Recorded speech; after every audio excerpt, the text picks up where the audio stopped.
আজি কেগৰ ৰিপৰ্ট যদি আপুনি চায় যে অসমে আৰু লোন ল'ব পৰা ক্ষমতা আৰু বহন ক্ষমতা অসমৰ নাই।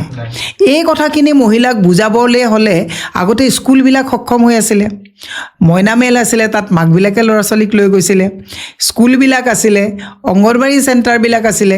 এতিয়া এই গোটেইবিলাক প্ৰায় 7,000 স্কুল বন্ধ হ'ল, কলেজবিলাকৰ পয়া লগা অৱস্থা হৈছে, ইউনিভাৰ্চিটিবিলাক ব্যৱসায়ী এটা স্থল হিচাপে গুচি গৈছে।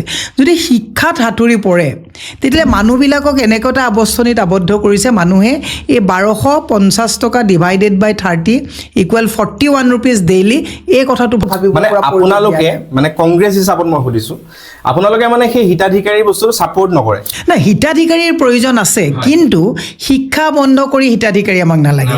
অত্যাধিক দামত বস্তু লৈ এফালে হিতাধিকাৰী দিছে, আনফালে আকৌ অত্যাধিক মূল্যবৃদ্ধি হৈছে, সেনেকৈ হিতাধিকাৰী নালাগে।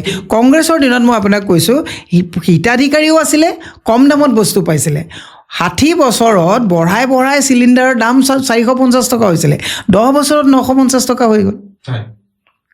মানে ঠিকে আছে, কিন্তু আল্টিমেটলি যদি আমি চাবলৈ যাওঁ, যদি আপোনালোকে হিতাধিকাৰী দিবলৈ যায় তেতিয়া আকৌ সেই লোনৰ অংগটো আহি যাব, যে কেগ ৰিপৰ্টৰ কথাটো আহিলে, যোনটো আপুনি ক'লে যে লোন লৈ আজি 1.5 লাখ কোটি টকা লোন হ'ল। আমাৰ প্ৰতিজনৰ ওপৰত জনমূৰি হিচাপত 45,000 টকাকৈ ধাৰ আছে প্ৰতিগৰাকী ব্যক্তিৰ ওপৰত।